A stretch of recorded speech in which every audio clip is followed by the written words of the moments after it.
What's up mga lakas, nandito naman tayo sa panibagong vlog, panibagong araw naman tayo mga lakas. So for today video mga lakas, so wala akong update sa mga vlog ko. So ayun nga, before nahulog ako nung sa Gym Milina, sa Kahoy, nung November 14, Bernes yun naganap mga lakas yung pagkahulog ko. So nasa 12 meter, 12 metro, ayan. So yun nga, dinala ko sa ospital. So na critical ako malas, so medyo masakit yung pagkahulog ko, so parang nakasigaw nga ako, so sobrang sakit talaga malas, so, akala ko maano na ako, mamamatay. So nagpapasalamat ako sa Aman Diyos kasi binigyan pa akong isang pagkakataon na mabuhay sa mundo, and thank you sa mga taong naniniwala pa sa akin na ilakas ang loob. So nagpapasalamat sa mga taong ano sa akin, na yun nga yung mga sinabi na gano'n, nag-message sa akin, kaya mo yan kasi ano yan, ganyan ramal. So at sa yun nga, dinala ko sa BR, sa nakumpile ako mala. So yun nga, tinamaan yung likod ko, akala ko bali, tapos ito yung tinukod ko para hindi tamaan yung ulo ko.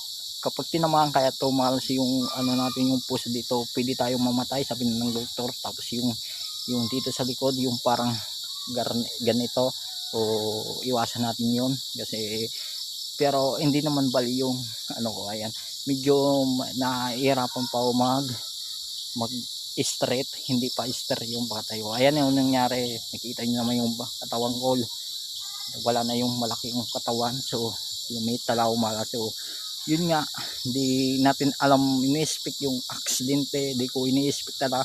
Yun nga ang kaarawan ko na pagka-aksidente ko.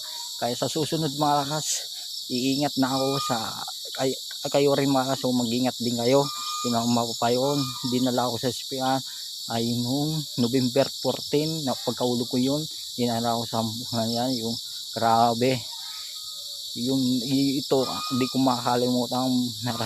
Pang dalawa ko na to, kung matatatlon pa, mag-iingat na tayo mga. So ayan, so nilabas ako nung umabot ako sa isang semana sa Ligaw City sa ospital, na kumpay ako na sa sa BR. Tapos nilabas ako nung November 23, 24, Sabado. So yun nga, dinala ako sa imang gagamot sa Pulanggi. Ayan, hindi ko na ibabanggi yung pangalan. So mayroon sa akin pinainom na gamot na effective talaga sa buto at sa dugo.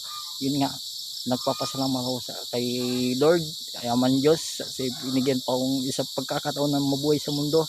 Yun ang masasabi ko, kasi abang yung mga update ko sa vlog. So ayan, maraming salamat sa mga taong naniniwala sa akin, na yun ang masasabi ko.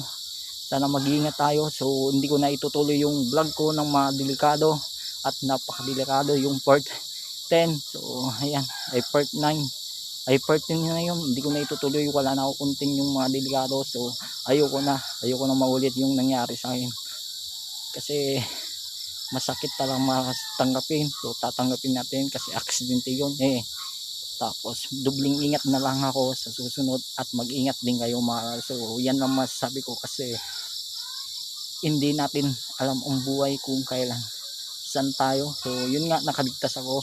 Nagpapasalamat ako sa Lord, sa mga taong nagpalakas sa aking loob, at sa mga taong mga so hindi ko na papakangalanin, at sa mga wala ako papapangalanin. Ako ay Diyos na nagpapasalamat sa Aman Diyos. Lalo na wala ako updates, yung pag vlog ko nga, nakita nyo naman yung vlog ko sa ospital. Kasi yun nga, at maraming salamat sa mga nagsusuporta. Pakipollow ng aking Facebook page, Boy Malas TV, at sa YouTube at sa TikTok. Maraming salamat mga. So hindi na ako magkatagal, kasi sa susunod mag-iingat ako, wala na akong content mga delikado. Ayan, so grabe, akala ko mamamatay na ako mga. So ayan, na tayo, medyo hindi ko pa to na yan yung tinukod ko para hindi matamaan yung ulo ko, yung ito.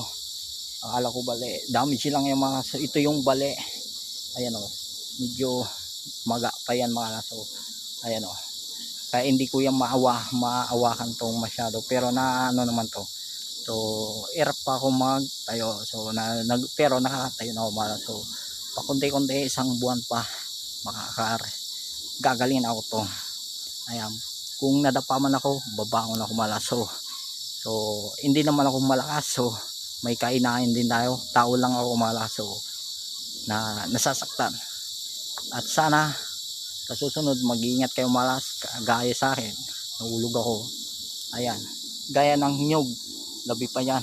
Ayan, tus, parang ganon, nasa 12 meter, 12 metro, grabe, akala ko mamamatay na ako. Yun, thank you Lord, kasi binigyan nyo pa ako ng buhay sa mundo. Kasi ang iniisip ko yung una yung pamilya ko.